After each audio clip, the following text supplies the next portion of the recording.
"My son ordered me to wake up at 5 in the morning tomorrow to make coffee for my daughter-in-law," he said, "because, as the mother-in-law, it's my obligation."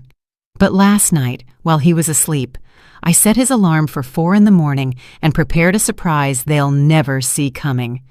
It's been 6 months since Terrence and Tiffany came to live in my house after they lost their apartment because they couldn't afford the rent.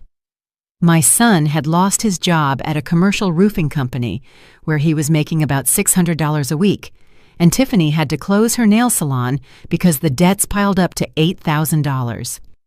They arrived with 2 huge suitcases and a shoebox full of unpaid bills, promising it would only be temporary until they could get back on their feet financially. Welcome to my Voices of Auntie May. I share new life stories here every day, and I'd really appreciate it if you hit subscribe and liked my video. Now, let's jump back into my story. I'm sure you'll love it if you keep listening till the end. At first, everything seemed normal. I cooked their favorite meals, I cleaned their rooms, and I helped them out, just like any mother would for her struggling child. Terrence seemed grateful, and Tiffany even helped me wash the dishes after dinner. I even started to think it was nice having company in this house, which had been so empty since my husband, Marcus, passed away 3 years ago. But little by little, Terrence started to change. First, they were small orders disguised as kind requests. He'd ask me to do their laundry because Tiffany was too tired from looking for work all day. Then he asked me to cook only his favorite comfort foods because he needed to feel better emotionally to face job interviews.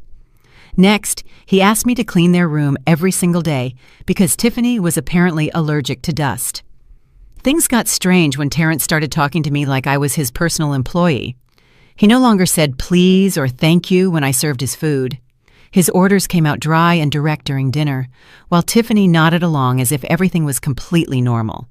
He'd tell me I had to wash his clothes with a special softener that cost $2 a bottle. He demanded I cook specific cuts of meat that cost $25 a pound. He ordered me to clean the entire house every day just in case his friends decided to visit. And like a fool, I obeyed everything, truly believing it was my duty to help my son until he got back on track. Last month, Terrence found a new job at an insurance company where he makes $400 a week. Tiffany also found a part-time job at a local hair studio, making $200 a week. Between the two of them, they have an income of $600 per week, enough to rent a small apartment and start over. But they haven't left my house. In fact, their behavior toward me has gotten worse. Last night was the final straw. After dinner, roast chicken that I had cooked with my own hands and paid for with my Social Security check of $1,000 a month, Terrence stood up from the table, looked me straight in the eye, and told me with a coldness that froze my blood that tomorrow I had to wake up at 5 in the morning to prepare milk and coffee for Tiffany in bed, along with French toast and fresh fruit. He said she was used to an early breakfast, and since I was the mother-in-law, it was my obligation. Tiffany smiled from her chair, caressing her dyed blonde hair, which she gets touched up every 2 weeks at the salon where she works, as if she had just received the greatest gift in the world. She didn't say a single word to defend me or to suggest that a 71-year-old woman didn't need to get up before dawn to serve her breakfast. She simply savored the moment while my own son turned me into his personal maid. I stood by the table with the dirty dishes in my trembling hands, feeling like 45 years of sacrifice and unconditional love were crumbling in a single second. For decades, I worked double shifts at the packaging plant, getting up at 5 in the morning and returning home at 9 at night to pay for Terrence's vocational program, which cost $10,000. I sold the gold jewelry my husband Marcus gave me on our wedding anniversary to buy him his first motorcycle for $3,500. I mortgaged this house, which I'd paid off with 20 years of honest work, to loan him $15,000 when he wanted to start his own engine repair business, which later went bankrupt due to his irresponsibility and lack of commitment. And now he was standing there, in my own house, in the living room where he grew up playing with his toy cars, ordering me to become his wife's free domestic worker. I couldn't sleep that night. I stayed awake until 3 in the morning, thinking about every moment that led me here. I remembered when Terrence was 8 and got pneumonia, how I spent all my $600 in savings on medicine and private doctor visits because the care at County General Hospital was too slow. I remembered when he turned 18 and told me that when he grew up, he would take care of me and give me everything I deserved for being the best mother in the world. I remembered when he married Tiffany 5 years ago and promised in his speech in front of all the guests that he would always honor and respect his mother because everything he had, he owed to me. All those promises now seemed like cruel lies designed to manipulate my mother's heart.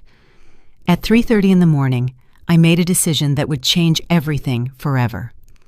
I got out of bed, walked silently down the hallway where photos of Terrence from babyhood to his graduation were hung, and entered his room without a sound. Terrence was sleeping deeply with that heavy breathing he always had since he was a child having nightmares. I took his phone from the nightstand, set his alarm for 4 in the morning, and wrote a note that read, "Time to make coffee for your wife, like a real husband." But that wasn't all. I went back to my room and pulled out an old notebook from my dresser where I had meticulously recorded every expense I had incurred for him over the last 20 years. Every loan, every favor, every dollar I spent saving him from his financial problems and irresponsibilities. The total was $75,000 that he had never returned or even mentioned.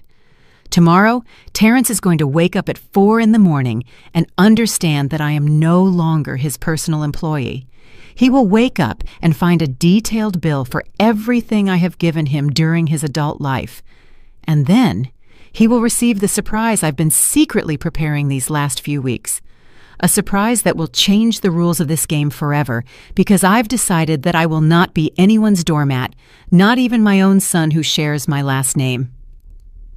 When Terrence was 5 years old and got bronchitis, I sold my white gold engagement ring for $200 to pay for the medicine that insurance didn't cover. That was the first of countless times I sacrificed something of mine to give him everything. Now, as I wait for his alarm to ring at 4 in the morning, I realize that every single one of those sacrifices brought me to this moment of humiliation in my own home. Marcus and I bought this house in 1985 when it cost $45,000, and we paid it off in 20 years with enormous sacrifices. He worked in construction, making $800 a week, and I worked at the textile mill, making $600. We were living on about $1,400 a month, paying the $600 a month mortgage and surviving on the rest. When Terrence was born in 1987, we converted the tool shed into his bedroom, painting it green because we didn't have money for wallpaper. The first few years were the hardest. Terrence was a sickly baby who constantly caught colds. Doctor visits cost $75 each, and medicines sometimes cost up to $100 a month. Marcus worked extra shifts on weekends to earn extra money, and I stopped buying new clothes for 3 years so I could pay for everything Terrence needed. When Terrence turned 10, Marcus had an accident at the site and was out of work for 4 months. I worked double shifts at the factory from 5 in the morning until 10 at night, making $400 a week. Terrence was left alone at home after school, and when I got home at 11 at night, I always found him asleep on the sofa waiting for me. I would leave dinner prepared in the refrigerator with a note telling him how much I loved him. During those 4 months, I sold the pearl earrings Marcus gave me on our first anniversary, my father's watch that I had inherited when he died, and even the porcelain dinnerware that had belonged to my grandmother. Everything to keep the house running and make sure Terrence didn't feel like he was missing anything. I never told him we were having financial problems because I wanted to protect his childhood. When Terrence reached adolescence, things got more expensive. He needed new clothes every 6 months because he was growing fast, and the athletic sneakers he wanted cost $120 a pair. His schoolmates had video games and new bikes, and Terrence would come home asking me why he couldn't have the same things. Marcus and I decided our son wasn't going to feel inferior to anyone. We worked extra shifts for a full year to buy him the $500 mountain bike, the $400 video game console, and the name-brand clothes his friends wore. I stopped going to the hair studio and started cutting my own hair to save the $60 a month I spent on my personal upkeep. At 17, Terrence wanted to study automotive mechanics at a private vocational institute because he said the public schools didn't have good programs. The tuition cost $10,000 annually for 2 years. Marcus and I didn't have those savings, so we mortgaged the house, which we had already finished paying off, for the second time to get the money. We signed papers that committed us to paying $400 a month for 15 years. Terrence studied mechanics for 2 years, but he never graduated because in the last semester he decided he didn't like getting his hands dirty with motor oil. He dropped out of school 3 months before finishing, and the $20,000 we had paid was completely lost. When I asked him why he hadn't finished, he told me he had changed his mind and now wanted to work in sales because it was easier and he could earn more money. At 20, Terrence got a job at a local used car lot where he earned $300 a week plus commission. He fell in love with a Honda motorcycle that cost $3,500 and asked me to lend him the money because the bank wouldn't give him credit since he had no credit history. Marcus had already died of a heart attack the year before, and I was living alone on my widow's pension of $1,000 a month. I sold the gold jewelry Marcus had given me during our 25 years of marriage, the wedding earrings, the bracelet from our 10th anniversary, and the necklace he gave me when Terrence was born. In total, I got $2,800. I gave the $2,500 to Terrence for his motorcycle and kept $300 for personal expenses. Terrence promised to pay me $50 a month until the debt was paid off, but after 6 months, he stopped giving me money, claiming he had too many expenses and would pay me back when he had a better job. He never returned a single penny of that loan. At 23, Terrence met Tiffany at a nightclub and fell madly in love. Tiffany worked as a manicurist at a cheap salon and made $200 a week. Terrence wanted to impress her by taking her to expensive restaurants and buying her costly gifts that he couldn't afford on his salary. He started asking me for loans every 2 weeks. $50 for a romantic dinner, $80 for perfume, $40 for a dress Tiffany wanted. During the first year of their courtship, Terrence borrowed more than $3,500 from me for his dates with Tiffany. I gave it to him because I thought I was helping my son be happy and build a solid relationship. I never imagined I was financing an irresponsible man who didn't understand the value of money or honest work. When Terrence decided to marry Tiffany, he asked me to help with the wedding because her parents didn't have the financial resources. The celebration they wanted cost $15,000. The banquet hall, the food for 100 guests, the wedding dress, the groom's suit, the flowers, the music, and the cake. I had $8,000 saved from my pension over 3 years, but it wasn't enough. I mortgaged my house for a third time to get the remaining $7,000. I signed papers that committed me to paying $400 a month for 20 years, money that represented more than half of my monthly pension. But I wanted Terrence to have the wedding of his dreams and start his marriage in the best possible way. The wedding was beautiful. Terrence looked very sharp in his $700 black suit, and Tiffany looked like a princess in her $2,500 white dress. During his speech, Terrence publicly thanked me in front of all the guests, saying that everything he had in life he owed to his mother, that I was the most generous and self-sacrificing woman in the world, and that he would always care for and protect me. All the guests applauded emotionally, and I cried tears of joy, thinking my son had finally understood the value of everything I had done for him throughout his life. 5 years later, Terrence is standing in my kitchen, ordering me to wake up at 5 in the morning to serve his wife breakfast in bed, as if I were his personal domestic employee. All those sacrifices, all those sleepless nights working to give him the best, all those moments when I put his needs before mine, brought me to this point where my own son treats me as if I were invisible, as if everything I did for him never happened. But this morning, everything is going to change because I'm not the same woman who sold her jewelry to buy him toys anymore. I'm no longer the mother who sacrificed in silence, waiting for gratitude that never arrived. After Terrence ordered me to prepare Tiffany's breakfast in bed, I started to notice strange small details in their behavior that made me realize my suspicions about their true intentions were correct. This morning, When his alarm went off at 4, I heard him cursing and yelling from his room, wondering who had changed the time. But the most disturbing thing happened after breakfast. Terrence came down to the kitchen at 6:30 with a look of fury I hadn't seen since he was a teenager. His eyes were red from lack of sleep, and his hair was messy. But what caught my attention the most was the way he looked at me when he saw me preparing my own coffee in my own kitchen. He didn't say good morning or ask me how I had slept. He simply stood in front of me with his arms crossed and asked me in an icy tone if I was the one who changed his alarm. I lied. I told him I didn't know anything about his alarm and that maybe his phone had a technical problem. Terrence studied me with a suspicious look for several seconds, as if he was trying to read my thoughts.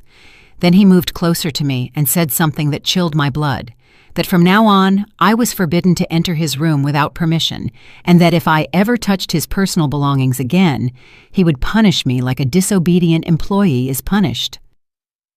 The word employee came out of his mouth so naturally that I realized that was exactly how he saw me. Not as his mother, not as the owner of the house where he lived for free, but as his personal maid, whom he could scold and threaten whenever he felt like it. But the most alarming thing came next, when Tiffany came down for breakfast, wearing one of her most elegant dresses and high heels, as if she were going to an important meeting. She sat at the table and asked me to serve her eggs Benedict with smoked salmon, a breakfast that costs approximately $30 at high-end restaurants. When I told her I didn't have those ingredients at home, she looked at me with disdain and told me that I would then have to go to the high-end grocery store to buy everything necessary. Terrence immediately backed up his wife, saying that if Tiffany wanted eggs Benedict with salmon, that was exactly what I had to prepare for her. He handed me $80 from his wallet and ordered me to go to the market immediately, because Tiffany had an important appointment at 10 in the morning and needed a good breakfast for energy. It was at that moment that I noticed something very strange.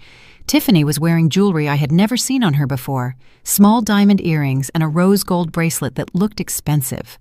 When I asked her if they were new, she smiled mysteriously and told me Terrence had given them to her last week to celebrate his new job.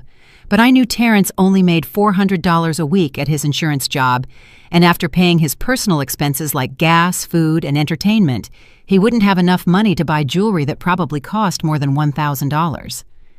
Besides, Tiffany had only started working part-time a month ago, and her $200 weekly salary barely covered her transportation and lunch expenses. As I walked to the high-end grocery store with the $80 in my purse, I started putting together strange situations that had been happening in my house for the last few weeks. Last week, I found bills from expensive restaurants in the trash. A dinner at an Italian restaurant that cost $120, another at a steakhouse that cost $110, and a third at a cocktail bar that cost $90. In total, they had spent $320 in a single week on entertainment. I had also noticed that Terrence and Tiffany received online shopping packages almost every day.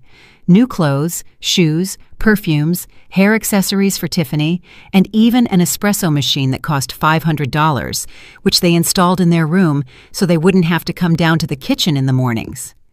When I asked them how they could afford so many purchases, Terrence told me they had received a bonus at their jobs and deserved to treat themselves after so many months of difficulty. But something didn't add up in that explanation. If they had so much extra money for expensive restaurants and unnecessary purchases, why were they still living in my house without paying any rent, utilities, or food? Why hadn't they moved into their own apartment, as they had promised when they arrived?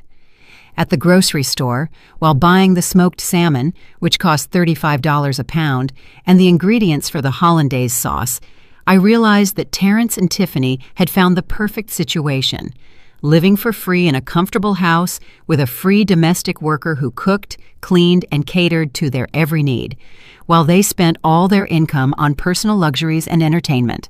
When I returned home, I heard voices in Terrence's room and decided to listen from the hallway. Tiffany was talking on the phone with someone, and what I heard confirmed my worst suspicions. She was telling the person on the other end of the line that she had found the perfect way to save money for the trip to Europe they wanted to take in December. By living with the mother-in-law, they didn't have to pay rent, utilities, or food, and they also had full 24-hour domestic service. Then I heard Tiffany's cruel laugh as she told her friend how Terrence had managed to convince me that it was my obligation as a mother-in-law to attend to her like a queen. She literally said that I was so naive and manipulative that they could probably stay in my house for years without paying anything while they saved all their money for a down payment on a house of their own in the future. The most painful part was hearing Tiffany say that Terrence had calculated they could save $1,800 a month living with me for free, and that in 2 years they would have enough money for the down payment on a $200,000 house. Essentially, they were using my home as their personal savings plan, and they were using me as their free domestic employee. When I finished preparing the Eggs Benedict with salmon and took them to Tiffany on an elegant tray, she didn't even thank me. She took the first bite, made a face of disgust, and told me that the hollandaise sauce was too thick and that I had to prepare it again because she couldn't eat it like that. Terrence, who was sitting in bed checking his phone, looked up and told me that I better learn to cook properly because Tiffany had a refined palate and couldn't eat poorly prepared food.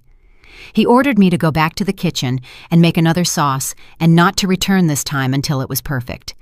I went down to the kitchen with the tray in my trembling hands, feeling the humiliation burn inside me like acid. While preparing the second hollandaise sauce, I understood with total clarity that Terrence and Tiffany had no intention of moving out of my house. They had turned my home into their personal hotel with free, full service, and they had turned me into their private maid. But what they didn't know was that during those 2 hours, it took me to go to the grocery store and prepare their gourmet breakfast. I had made a decision that would change everything. I wasn't going to continue being the silent victim of their selfish and cruel plan.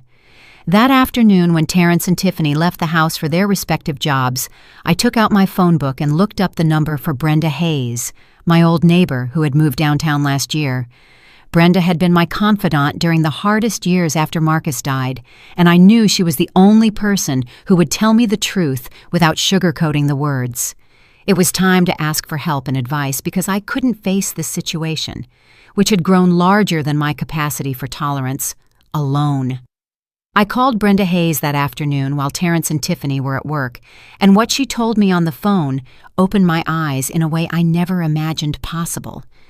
Brenda had gone through a similar situation with her older son 5 years ago, and she told me details that made me realize I wasn't the only mother who had been turned into a free domestic worker by her own children. Brenda explained that when adult children return home to live with their mothers after financial failures, they often develop a mentality that they deserve to be treated like hotel guests, especially if the mother is a widow living alone. She told me she had seen cases where children went to the extreme of charging their own mother's rent to live in the houses they themselves had paid for over decades. When I told her about the order to wake up at 5 in the morning to make coffee for Tiffany, Brenda fell silent for several seconds. Then she said something that hit me like a hammer. That this wasn't the behavior of a son going through temporary difficulties, but of a manipulator who had found the perfect way to live without responsibilities while emotionally exploiting his mother. Brenda suggested that I start documenting everything that was happening in my house. She told me to write down every order they gave me, every expense they made me incur, and every sign of disrespect I received in a notebook. She also advised me to start investigating my legal rights as the owner of the property where they lived without paying rent. That night, after serving the dinner, which consisted of $25 a pound roast beef that Terrence had specifically demanded, I started my documentation notebook. I wrote down the date, time, and described every event of the day: the changed alarm, the order for the gourmet breakfast, the $35 salmon purchase, the humiliation of having to redo the hollandaise sauce, and the conversations I had overheard about their savings plans at my expense. The next day, things got considerably worse. Terrence came home from work at 5 in the afternoon with a completely different attitude. He sat in the living room of my house, as if he owned the place, and called me over to talk to him. When I approached, he handed me a handwritten sheet of paper and told me he had prepared a list of my new responsibilities as a housekeeper. The list included things that seemed completely irrational to me. Wake up every day at 5 in the morning to prepare Tiffany's gourmet breakfast. Clean their room every day, including making the bed and hand-washing her underwear. Iron all their clothes on Sundays. Do the grocery shopping every Tuesday and Friday. Buying only high-quality ingredients. Cook 3-course dinners every night and keep the house impeccable 24 hours a day in case of unexpected visitors. But the most outrageous thing on the list was the last point, that I had to ask permission before using the television room after 7 at night, because that was the time Terrence and Tiffany wanted to have privacy to relax after their workdays. When I finished reading the list, I looked up and saw Terrence waiting for my response with an expression of authority that was completely unrecognizable. This wasn't the child I had raised with so much love and sacrifice. This was a stranger who had decided to turn his own mother into his personal employee. I asked him if he was serious, and Terrence answered with a coldness that cut my breath.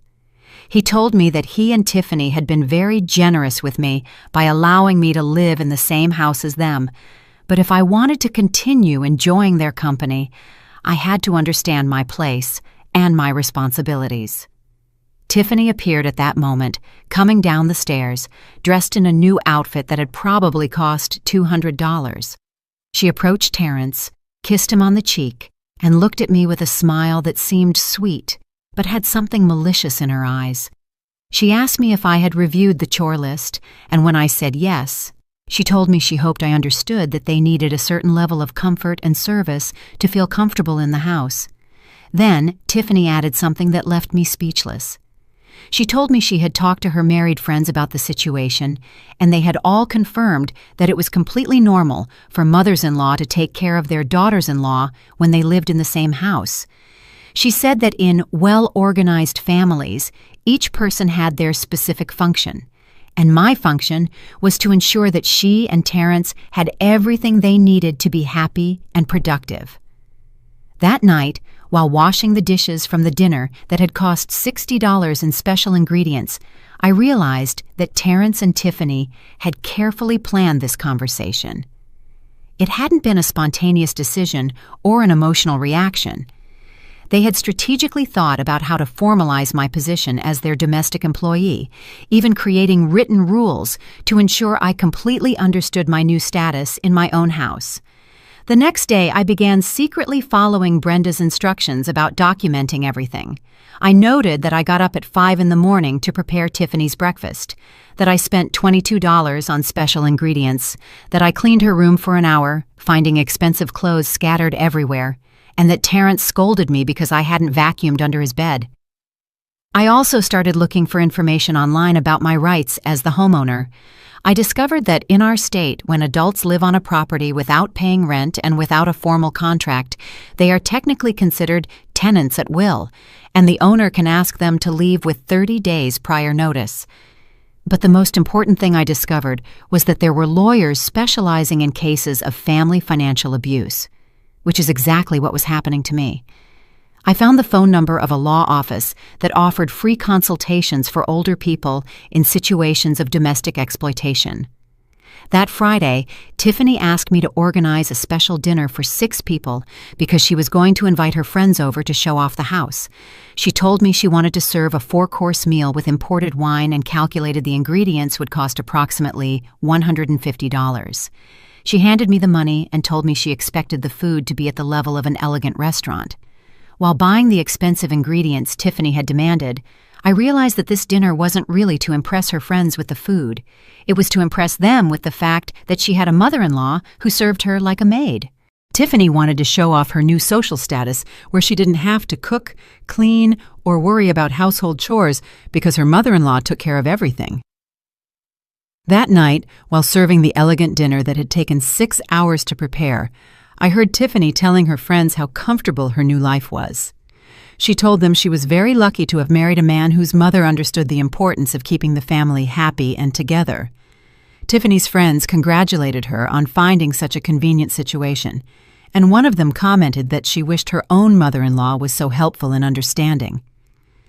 After the friends left, Terrence called me into the living room and told me he had been very proud of how I had attended to Tiffany's guests. He said I was finally understanding my role in the family, and that if I kept behaving that way, we could all live in harmony for a long time. That phrase, "for a long time," confirmed what I had already begun to suspect. Terrence and Tiffany had absolutely no intention of moving out of my house. They had found the perfect situation and planned to maintain it indefinitely. That night, after washing all the fine dishes and cleaning the kitchen, which looked like a war zone, I sat on my bed with the documentation notebook and wrote down everything I had observed during dinner. I also noted the comments I had heard and the expressions of satisfaction on Terrence and Tiffany's faces. But the most important thing I wrote was my final decision. The following Monday, I was going to call the lawyer specializing in family financial abuse to schedule a free consultation. I had endured enough humiliation and exploitation in my own home. It was time to seek professional legal help to reclaim my dignity and my home. On Monday morning, after serving the gourmet breakfast, which had already become a humiliating routine, I called the law firm I had found online and scheduled an appointment for that same afternoon. But before I could leave the house, I received a completely unexpected visit that changed everything. Brenda Hayes appeared at my door with a serious expression on her face and a manila folder under her arm. Brenda told me she'd been thinking about our phone conversation all week and had decided to investigate a few things about Terrence and Tiffany on her own. She asked me to sit down in the kitchen because she had very important information to share with me, information I needed to know before making any legal decisions. The first thing Brenda showed me was a series of printed photos she had taken with her phone from her car the previous weekend. The photos clearly showed Terrence and Tiffany leaving a luxury car dealership on Saturday afternoon. In one of the photos, Terrence was signing papers next to a red sports car that definitely cost more than $30,000. Brenda explained that she had decided to follow them discreetly on Saturday to see what they were spending their money on, and what she had discovered had left her completely outraged. Not only had they bought the sports car, but they had then gone to a luxury mall where Terrence had bought Tiffany a new engagement ring that cost $3,000, according to the information Brenda had subtly gotten by asking the jewelry store. But that wasn't all. Brenda had spoken to Denise Williams, an old co-worker from the textile mill who now worked at the bank where Terrence had applied for the car loan. Denise had told her that Terrence had lied on his credit application, claiming he lived in a home he owned, free of a mortgage, and valued at $200,000, and that he had no rent or utility expenses because he was the homeowner. Essentially, Terrence had used my house and my financial stability as collateral to get bank credit, without my knowledge or authorization. He had presented documents where he appeared as the owner of my property and had calculated his disposable income based on the fact that he was living completely free of charge thanks to me. Brenda then showed me a copy of Terrence's credit report that Denise had obtained unofficially. The report showed that over the last 6 months, Terrence had applied for and obtained 4 different credit cards with total limits of $30,000, and he had lied on all the applications about his living situation. Most alarming was that Terrence had used my address as his permanent residence on all official documents, but had declared that he was the owner of the house. This meant that if he couldn't pay his debts, the banks and credit card companies could legally come after my property to recover the money. Next, Brenda handed me a series of receipts she had found in the dumpster in the alley behind my house when she had come to visit me the week before.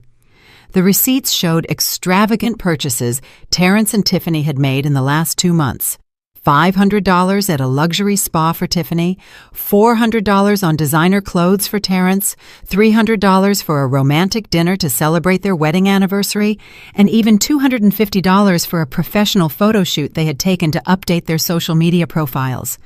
In total, the receipts added up to more than $1,450 in luxury expenses over the last 2 months, while they lived completely free in my house and forced me to spend my own pension on gourmet food for them.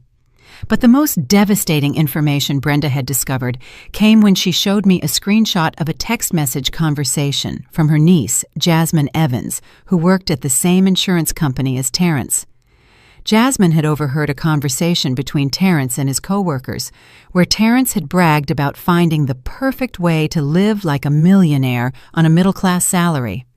In the conversation, Terrence had told his colleagues that he calculated that by living for free with his mother, he could save $1,800 a month, which he used for investments and luxury purchases.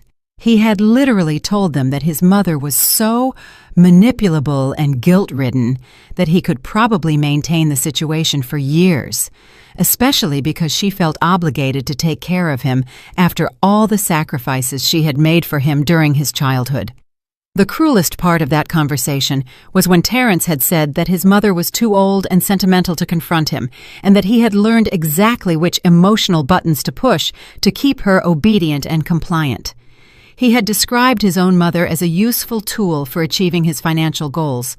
After hearing all this information, I sat in my kitchen chair in complete silence for several minutes. I felt as if I had just woken up from a confusing dream and realized I had been living a real nightmare. Everything I had interpreted as my son's temporary problems was actually an elaborate and malicious plan to exploit me financially and emotionally. Brenda took my hands and told me she understood exactly what I was feeling because she had gone through something similar when she discovered her older son had been stealing money from her bank accounts for 2 years. She told me the hardest thing about these situations is accepting that the children we raised with so much love can become capable of hurting us so deeply. But then Brenda told me something that gave me strength, that I had more power than I thought to change this situation. She explained that as the legal homeowner, I had the absolute right to ask them to leave, regardless of whether they were my family. She said that a mother's love didn't mean accepting abuse, and that protecting myself was not selfishness, but survival. Brenda accompanied me to the appointment with the lawyer that afternoon. Attorney Thomas Bellows received me in his office very kindly and explained my legal options in detail. He confirmed that Terrence had committed bank fraud by using my property as collateral without my authorization, and that I could press criminal charges against him if I wished. But the lawyer also offered a more direct and less traumatic solution, a formal eviction process that would allow me to reclaim my house in 30 days without having to involve the police or create a public scandal. He explained that the process would cost $900 in legal fees and that he would personally handle the delivery of all official notifications. When I returned home that evening, Terrence and Tiffany were in the living room watching television and eating pizza they had ordered without asking me if I wanted anything different for dinner. They treated me as if I were invisible when I entered, and Terrence didn't even look up from the television as I passed by him. That night, after they went to sleep, I sat at my kitchen table with all the documents the lawyer had given me to review. They were papers that would officially initiate the eviction process against my own son, something I had never imagined I would have to do in my life. But as I read the legal documents, I realized I no longer felt sadness or guilt. What I felt was a cold, clear determination. Terrence had made the decision to turn me into his victim, and now I was making the decision to stop being one. The next day, while Terrence and Tiffany were at their jobs spending the money they saved thanks to my free hospitality, I went to the bank and withdrew $900 from my savings account. Then I returned to Attorney Thomas Bellows' office and signed all the necessary papers to initiate the eviction process. The lawyer assured me that the documents would be delivered to Terrence and Tiffany on Friday afternoon and that they would have exactly 30 days to vacate my property. He also explained that during those 30 days, they could not retaliate against me or damage the property because that would constitute an additional crime. That night, I ate dinner alone in my kitchen for the first time in 6 months, and it was the quietest and most satisfying dinner I had had in a long time. The days that followed after signing the eviction papers were the strangest of my life because for the first time in 6 months, I had to act as if nothing had changed while I waited for Friday to arrive for Terrence and Tiffany to receive the legal notice. During those days, I developed an inner calm I had never felt before, as if I had finally found my own voice after years of silence. On Tuesday morning, when Terrence woke me up by yelling from his room that I had forgotten to prepare Tiffany's milk and coffee at 5 in the morning, I simply got up, went to the kitchen, and prepared the breakfast without saying a word. But as I poured the milk and toasted the French bread that Tiffany had specifically demanded, I felt completely different. I was no longer the desperate mother trying to please her ungrateful son. I was a woman who had taken control of her situation and was executing a plan. Tiffany came down for breakfast that morning in a new green dress that probably cost $150 and high heels that I recognized as an expensive brand I had seen in magazines. She sat at my table as if she were a queen waiting to be served and asked me to add organic honey to her Greek yogurt because she had read in a magazine that it was better for digestion. When I served her breakfast on the silver tray that had belonged to my mother, Tiffany tasted the coffee and made a disgusted expression. She told me it was too strong and that I had to prepare a new cup because she couldn't drink bitter coffee. Instead of feeling humiliated as I had other times, I simply smiled and told her, "Of course, I'll immediately prepare another coffee exactly the way you like it." Tiffany looked at me strangely because of my calm attitude, but she didn't say anything. As I prepared the second coffee, I thought about how in 3 days she would receive the legal papers explaining that she would have to prepare her own coffee in another house for the rest of her life. That afternoon, I decided to do something symbolic but important. I called my cousin, Rhonda Clark, who lives in Atlanta, and invited her to come visit me for the weekend. Rhonda was very surprised by my call because she knew Terrence and Tiffany were living with me and didn't understand why I suddenly wanted to have visitors. I told her I wanted to see her and had some important news to share with her. Rhonda agreed to come on Saturday morning and stay until Sunday. When I told Terrence about Rhonda's visit during dinner, he made an obviously annoyed face.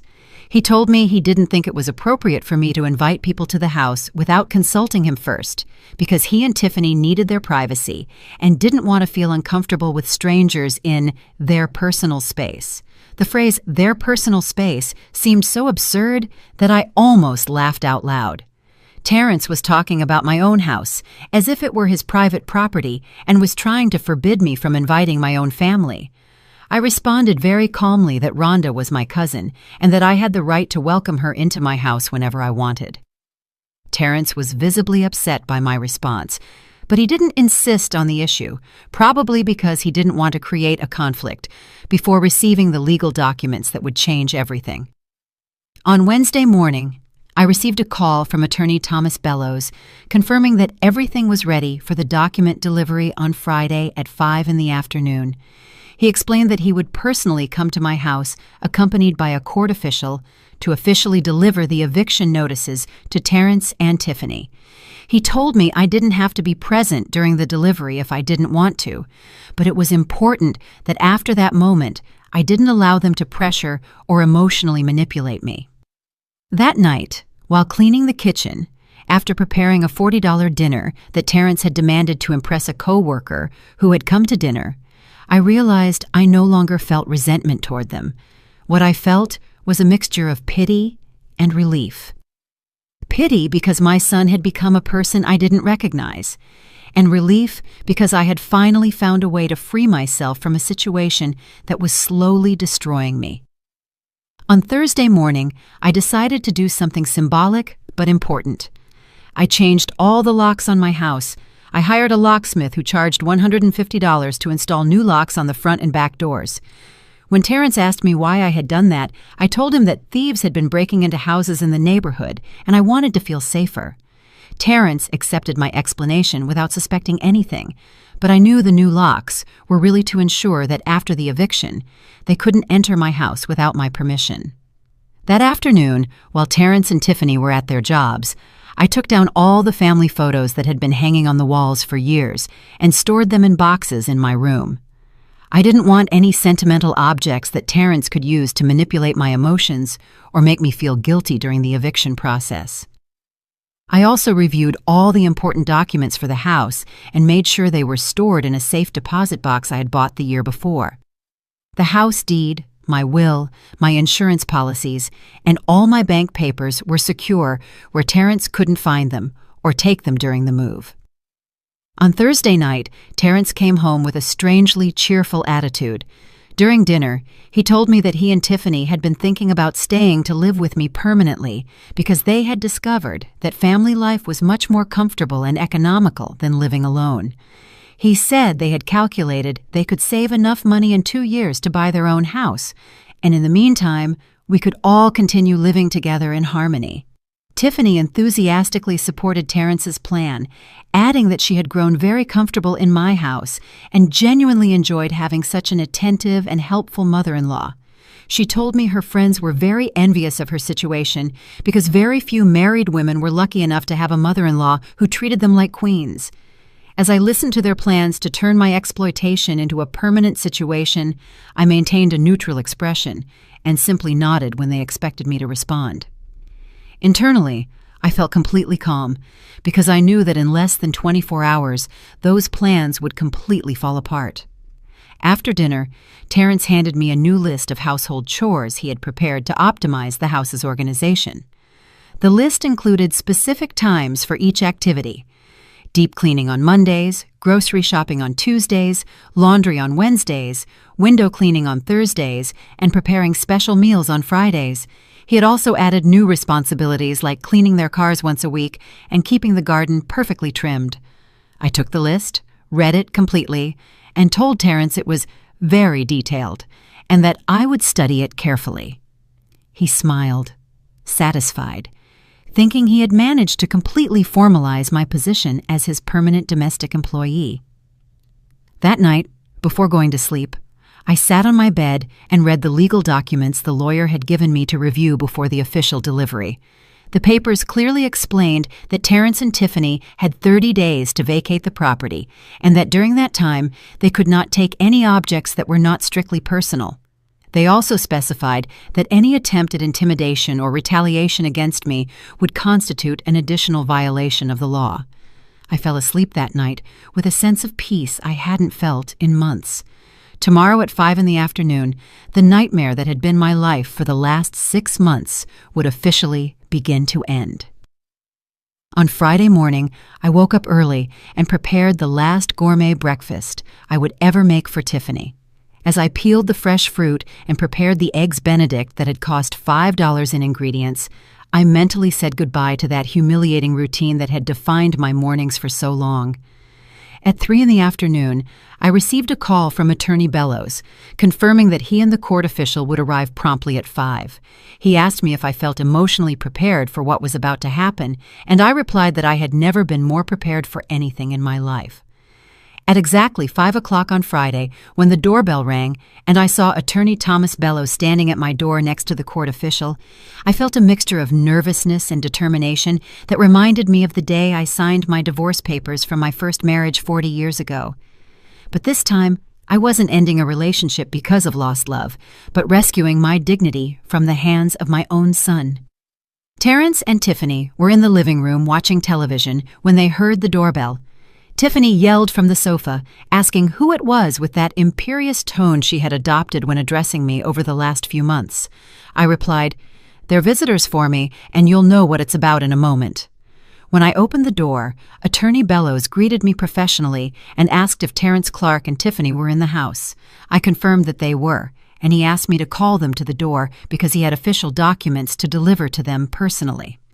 Terrence appeared first, walking with that casual attitude he had when he thought everything was under his control. When he saw the lawyer and the court official, his expression changed immediately. He approached the door with a confused look and asked me what was going on. I simply told him, "These people have something important to tell you." Attorney Bellows formally introduced himself and handed Terrence the manila envelope with the eviction documents. He explained that Terrence had 30 calendar days to vacate the property, along with all his belongings, and that if he did not comply voluntarily with the order, a forced eviction would proceed, which would include police intervention. Terrence took the envelope with trembling hands and opened it immediately.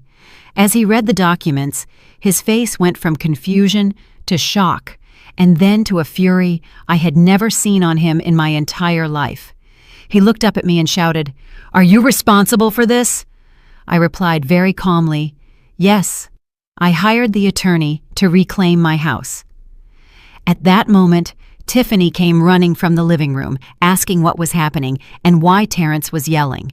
When Terrence showed her the legal papers, Tiffany became completely hysterical. She started screaming that this had to be a mistake, that I couldn't kick them out of the house because they were family, and that surely someone had made a legal error.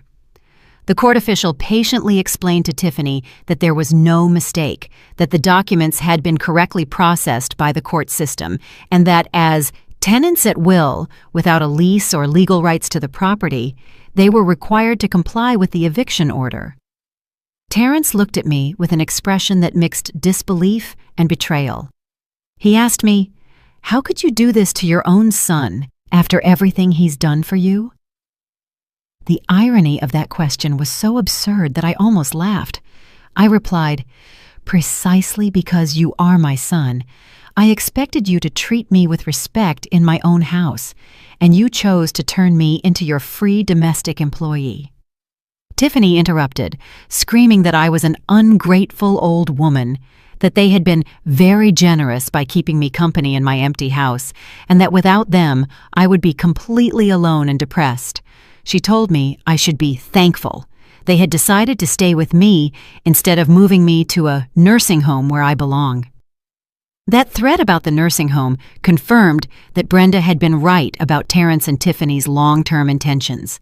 They not only wanted to exploit me as a domestic employee, but they had also considered the possibility of getting rid of me completely when I was no longer useful to them. Terrence tried to change strategy and adopt a more emotional tone. He told me he understood they might have made some mistakes in living together, but those problems could be resolved by talking like a civilized family. He pleaded with me to cancel the legal process and give them another chance to prove they could live together in harmony. I replied that they had already had 6 months of opportunities and had chosen to turn every day into a humiliation for me. I told him, "A son who forces his 71-year-old mother to wake up at 5 in the morning to serve breakfast in bed to his wife does not deserve another opportunity." Attorney Bellows explained that they had the right to seek legal counsel if they wanted to dispute the order, but that as occupants without contractual rights to the property, they had very few legal options available. He also reminded them that any damage to the property during the next 30 days would constitute an additional criminal offense.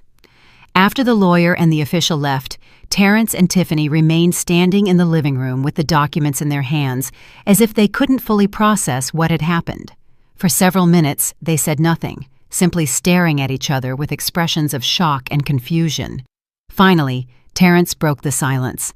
He told me I had made the biggest mistake of my life, that after this, he would never forgive me, and that when I was old and sick, I couldn't count on him for anything. He threatened that I would never see my future grandchildren, and that he would tell the entire family how cruel and selfish I had been to him. Tiffany added that I would regret this decision when I realized how alone I would be without them. She said I had destroyed my own family for being a bitter old woman who didn't know how to appreciate the people who loved her. Their threats and insults hurt me, but they didn't make me doubt my decision. I responded that I preferred to be alone and in peace than accompanied and humiliated.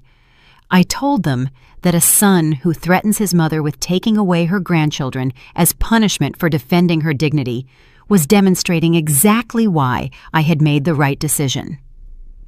That night, Terrence and Tiffany locked themselves in their room and talked in low voices for hours.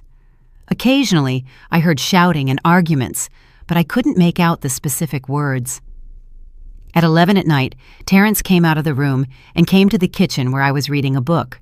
He sat down across from me and adopted a completely different attitude. With a soft, controlled voice, he told me he had been thinking about the whole situation and realized that perhaps they had been too demanding of me. He apologized for having been insensitive to my feelings and promised that if I canceled the eviction, they would completely change their behavior. Terrence proposed a new arrangement where they would pay $600 a month in rent, take care of their own meals and cleaning, and treat me with the respect I deserved as his mother and the homeowner. He said they had learned a very important lesson about gratitude and family consideration. I told him I appreciated his apologies, but it was already too late for negotiations. I explained that their behavior over the last 6 months had shown me who he really was, and that last-minute apologies couldn't erase months of deliberate humiliation. Terrence insisted for over an hour, alternating between emotional pleas and promises of radical change. He reminded me of all the happy moments of his childhood, talked about the importance of keeping the family together, and assured me that Tiffany was also willing to apologize and completely change her attitude. But I remained firm in my decision. I told him that the 30 days the law had given him were more than enough to find a new place to live, and that I hoped he would use that time productively instead of trying to manipulate me into changing my mind. When Terrence realized he wouldn't get me to change my decision, his mask of repentance completely dropped. He told me that I had become a selfish, heartless woman, that I had lost love for my own son, and that he would do everything possible to ensure I paid the consequences for my cruelty. I replied that the only consequences that mattered to me were recovering my peace and my dignity in my own house. I told him he had 30 days to leave, and that after that, he could live his life however he wanted, but away from me. I went to sleep that night feeling a mixture of sadness and relief. Sadness because the relationship with my son had reached this point of total breakdown, but relief because I had finally taken control of my own life. The following days after the delivery of the legal documents were like living in a cold war zone inside my own house.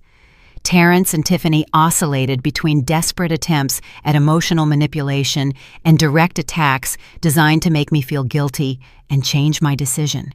But for the first time in 6 months, I was in control of the situation, and they knew it. On Saturday morning, Tiffany appeared in the kitchen at 5:30 with eyes red from crying all night.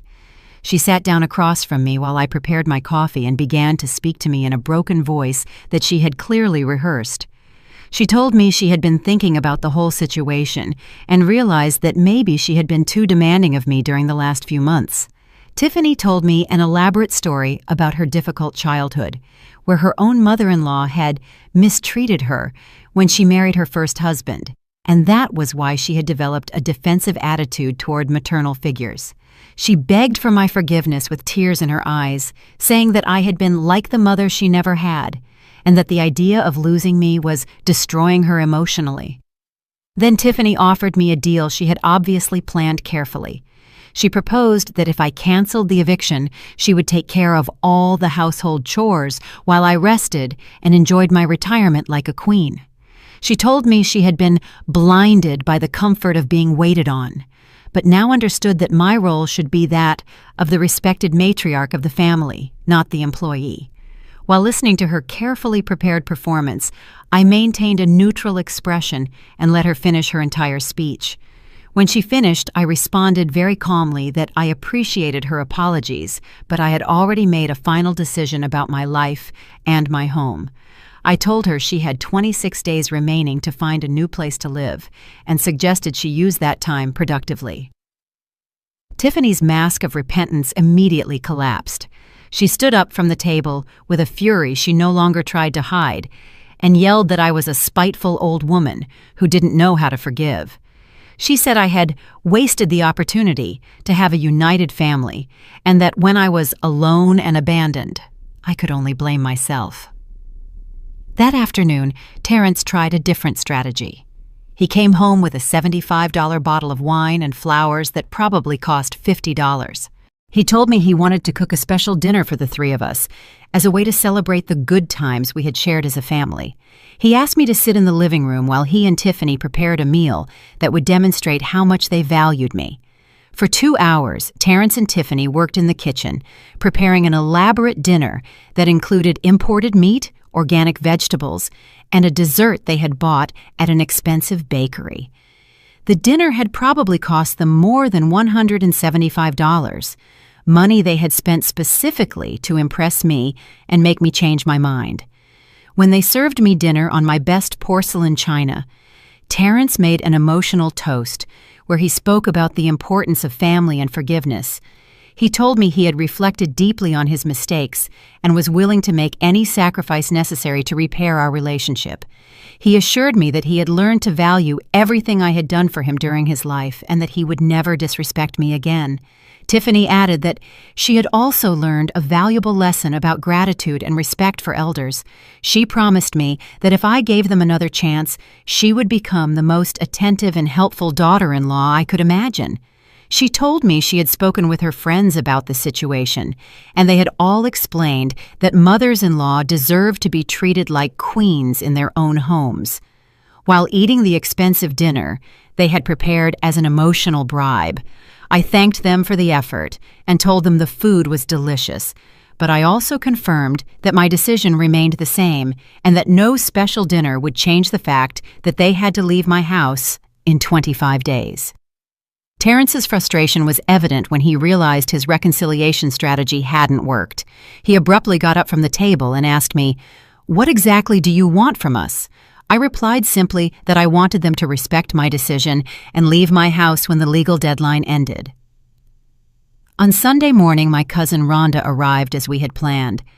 When she saw the obvious tension in the house and the long faces of Terrence and Tiffany, she immediately understood that something important had happened. During lunch, while Terrence and Tiffany were in their room talking in low voices, I told Rhonda the whole story of the last 6 months and the decisions I had made. Rhonda listened without interrupting, and when I finished my story, she took my hands and told me she was very proud of me for finding the courage to defend myself. She told me she had gone through a similar situation with her younger daughter 3 years ago, and that making difficult decisions about family was sometimes the only way to preserve personal dignity. That afternoon, Terrence tried to involve Rhonda in his manipulation efforts. He asked her to talk to me to make me understand how important it was to keep the family together, especially considering that I was an older woman who needed the support of her children. Terrence told Rhonda that he had made some minor mistakes, but the eviction was an exaggerated reaction that would destroy our relationship forever.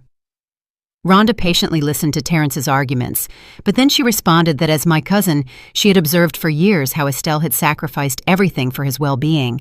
She told him that an adult son who turns his mother into a free domestic employee doesn't deserve understanding or second chances, and that he should be grateful that Estelle had given him 30 days instead of kicking him out immediately. On Monday morning, Terrence completely changed his strategy and adopted a victim attitude. During breakfast, he told me he had spoken with some relatives about the situation and that they were all very disappointed in my behavior. He told me that his Uncle Robert had said that modern mothers had become too selfish and that in the old days, families stayed together regardless of the difficulties. Then Terrence informed me that he had called my sister, who lives in another state, to tell her what was happening. According to him, my sister was very worried about my mental stability and had suggested that perhaps I needed psychological help to deal with the loneliness of widowhood. Terrence told me that several relatives were considering coming to visit me to stage a family intervention. That manipulation, using other relatives, bothered me more than all the previous ones because Terrence was trying to create a narrative where I was the irrational villain and he was the innocent victim. I told him very clearly that he could call whoever he wanted, but no relative was going to change my decision because none of them had lived in my house for the last 6 months being treated like a domestic employee. On Tuesday, Terrence adopted a strategy of financial intimidation. He told me he had been researching the cost of living for a single woman my age and that I had no idea how expensive life had become. He explained that my $1,000 monthly pension was not enough to maintain a large house, especially considering the costs of utilities, maintenance, security, and food. Terrence presented me with a detailed list of monthly expenses that, according to him, I would have to face alone. $300 for utilities, $200 for food, $100 for house maintenance, and various other expenses totaling more than $800 a month. He told me that mathematically it was impossible for me to live alone without financial help. Then he offered me a proposal that he presented as an economically beneficial solution for everyone. If I canceled the eviction, he and Tiffany would pay $600 a month in rent, take care of all utility expenses, and share the costs of food and maintenance. He told me that from a financial point of view, it was a completely irrational decision to kick them out when they were willing to contribute financially. I replied that I had lived alone for 3 years after my husband's death and had managed all the household expenses perfectly well with my pension and my savings. I told him that the difference between living alone and living with them was not economic, but emotional, and that I preferred to eat beans every day in peace than to eat expensive meat in an environment of constant humiliation. On Wednesday night, Tiffany made her last desperate attempt at manipulation. She came to my room at 11 at night with an exaggerated look of sadness and told me she had something very important to confess. She sat on the edge of my bed and told me she was 6 weeks pregnant and had been waiting for the perfect moment to give me the news. Tiffany told me she had planned to announce the pregnancy during a special dinner the following month because she wanted me to be the first to know I was going to be a grandmother. With tears in her eyes, Tiffany begged me to reconsider the eviction for the sake of the baby. She said she couldn't bear the idea of raising her child away from his grandmother, and that all children deserve to have a close relationship with their grandparents. She promised me that if I canceled the legal process, she would ensure I had a central role in the baby's life. I listened to her entire emotional confession without interrupting, but when she finished, I told her I regretted that she had decided to use a pregnancy as a tool for manipulation. I explained that if she was truly pregnant, that was an additional reason for her and Terrence to find their own home where they could raise their child with independence and responsibility. I told her that a child needed parents who knew how to live autonomously, not parents who depended on emotionally exploiting a grandmother to maintain their lifestyle. I assured her that if the baby existed, I would be happy to meet and love him, but that would happen in my house during scheduled visits, not as a result of emotional blackmail. Tiffany left my room that night with an expression of total defeat, finally understanding that none of her strategies were going to work. On Thursday morning, Terrence and Tiffany officially began packing their belongings.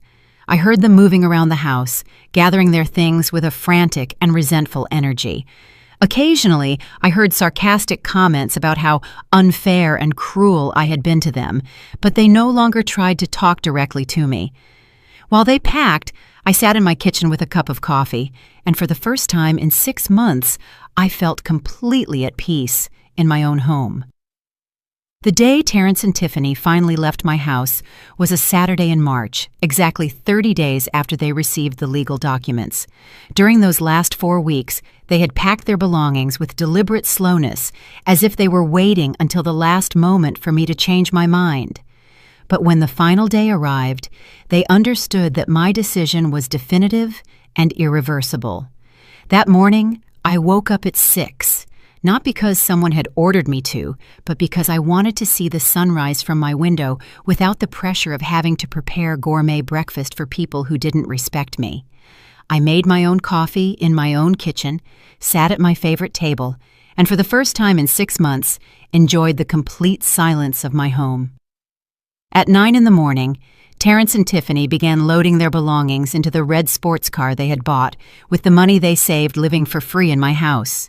They had accumulated so much stuff that they had to make 3 different trips, carrying boxes, suitcases, appliances, and all the expensive clothes they had bought during the months they didn't pay rent or utilities. While they loaded this car, I remained seated in my living room reading a book without offering to help or say an emotional goodbye. They had had 30 days to prepare for this moment, and I had had 30 days to get used to the idea that my relationship with Terrence had changed forever. When Terrence came to return the house keys to me, he looked at me with a mixture of resentment and sadness that no longer affected me emotionally. He told me he hoped I was happy with my decision, because from now on, I would have all the loneliness in the world to reflect on what I had lost. He assured me he would never forgive me for choosing my personal comfort over the well-being of the family. I replied that I was completely at peace with my decision and that I wished him the best in his new independent life. I told him that the doors of my house would always be open for him to visit me as my son, but they would never again be open for him to treat me as his domestic employee. Tiffany then approached with the room keys and also handed me a handwritten list of all the expenses that, according to her, I owed them for improvements they had made to the house. The list included the $500 espresso machine they had installed in their room, the new curtains they had bought for the living room, and even the cost of the paint they had used to touch up some walls. I took the list, read it completely, and handed it back to her, telling her that all those improvements had been made without my authorization and for their own benefit.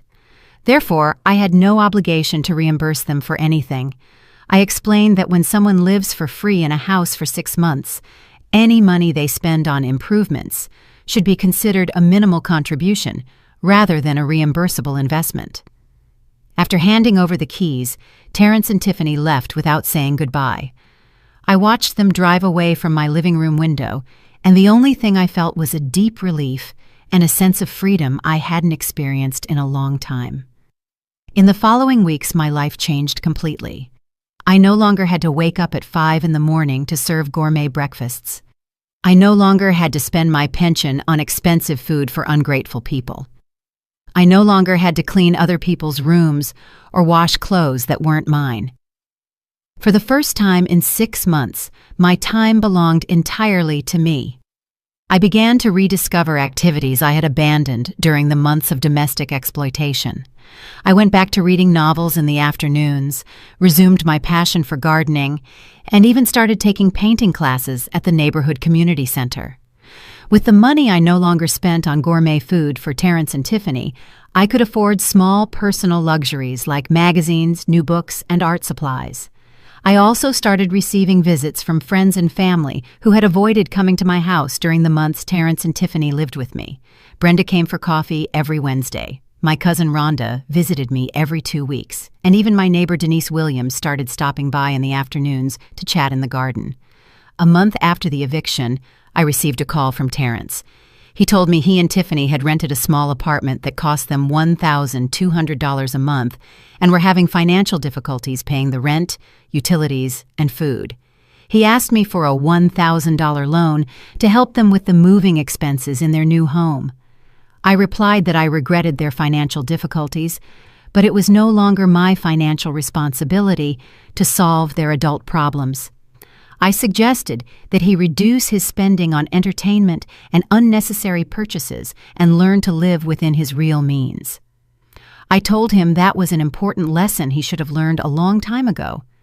Terrence was upset by my refusal and told me I had completely changed, that I had become a cold and insensitive woman. I replied that I hadn't changed. I had simply stopped allowing myself to be emotionally exploited. I explained that a mother's love did not mean constantly rescuing an adult child from the consequences of his own irresponsible decisions. 2 months after the eviction, Tiffany called me to tell me she was truly pregnant and wanted me to be present in the baby's life as a grandmother. She invited me to lunch at a restaurant to talk about how we could rebuild our family relationship now that there was a grandson involved.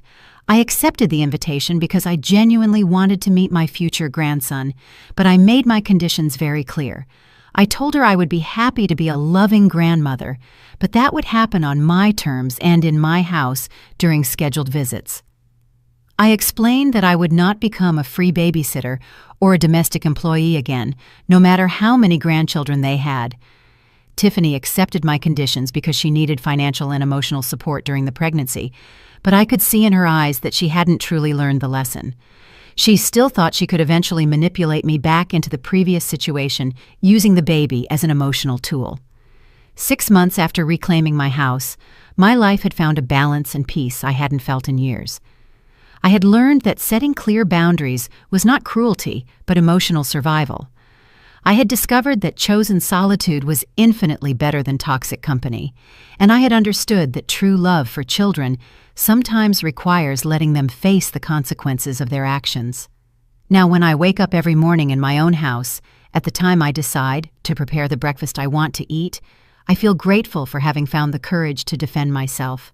I am no longer anyone's free domestic employee. I am Estelle Clark, a 71-year-old woman who recovered her dignity and her home.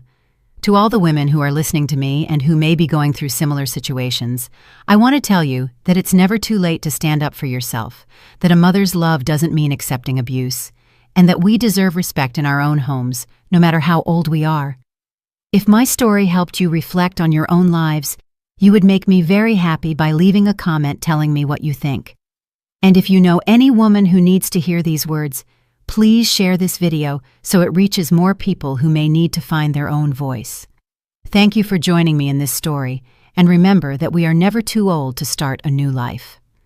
2 years have passed since Terrence and Tiffany left my house, and as I write these lines at my kitchen table, surrounded by the warm silence of my home, I realize that difficult decision became the greatest gift I have ever given myself. Today is my 73rd birthday. And for the first time in decades, I am celebrating it exactly how I want, with a cup of freshly brewed coffee, a piece of cake I bought just for myself, and the deep satisfaction of knowing that every moment of my day belongs entirely to me. The story of my grandson, Ezra, began 4 months after the eviction, when Tiffany gave birth to a beautiful baby who came into the world with the curious eyes of his grandfather, Marcus. From the beginning, I set clear rules about my participation as a grandmother. Visits on Sunday afternoons for 2 hours, always at my house, and never as an emergency babysitter or free caregiver. Terrence and Tiffany tried several times to convince me to look after the baby while they worked, offering me barely $150 a week for 40 hours of childcare, but I held my boundaries firm. The first year was financially difficult for them. Terrence lost his job at the insurance company because he was constantly late, exhausted by sleepless nights with the baby and the financial pressure of maintaining an apartment. Tiffany had to return to work 2 months after giving birth, making barely $200 a week at a cheap hair studio. Between the two of them, they barely managed $1,400 a month, which was not enough for the $1,200 rent, $300 in utilities, $600 for food, and $400 for baby expenses. Every time they called me asking for financial help, I responded with practical suggestions. Move to a cheaper apartment, look for additional part-time jobs, sell the sports car they were still paying $700 a month for, or cut unnecessary expenses like cable television and restaurant meals. But instead of making sacrifices, they preferred to keep asking for financial rescues that I was no longer willing to provide. The most surprising transformation happened during the second year. Terrence finally got a stable job at a construction company where he made $1,000 a week, but only after the bank threatened to repossess the sports car due to late payments. Tiffany increased her income to $300 a week, working at a more established salon. And together, they began to live within their real means for the first time in their adult lives. Little by little, Terrence began to treat me with a respect he hadn't shown in years. During our Sunday visits, he arrived punctually. He thanked me for my time with Ezra and even started asking me about my life and my activities. He never apologized directly for the months of domestic exploitation, but his behavior clearly changed. Tiffany, on the other hand, maintained a forced courtesy that made it clear she still blamed me for their financial difficulties. My personal life flourished in ways I hadn't anticipated. With the financial freedom of not supporting 2 parasitic adults, I could afford small luxuries that had been out of my reach for years.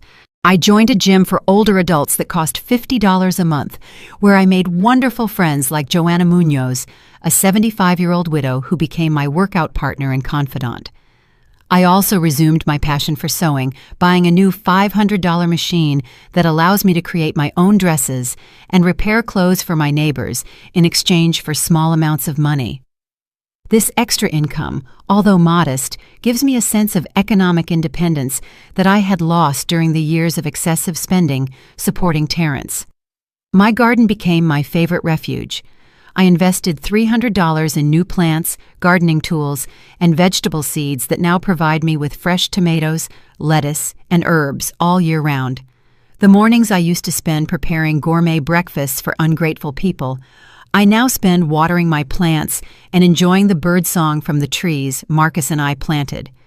My relationship with Brenda deepened into a genuine friendship based on shared experiences and mutual respect. We meet every Wednesday for lunch and talk about our lives without the pressure of solving the problems of adult, irresponsible children. Brenda told me that her older son, after being kicked out of her house 5 years ago, now has a thriving appliance repair business and visits her regularly with respect and gratitude. One of the most gratifying surprises of the last year was reconnecting with relatives I had lost touch with during the chaotic years of constantly rescuing Terrence from his financial problems. My cousin Rhonda Clark, who lives in Atlanta, started visiting me every 3 months, and we discovered we share a passion for history books and mystery novels. During her visits, we explore local museums, attend lectures at the library, and enjoy intellectual conversations that remind me how intelligent and educated I am when I am not being treated as a domestic employee. The most liberating aspect of my new life is managing my money.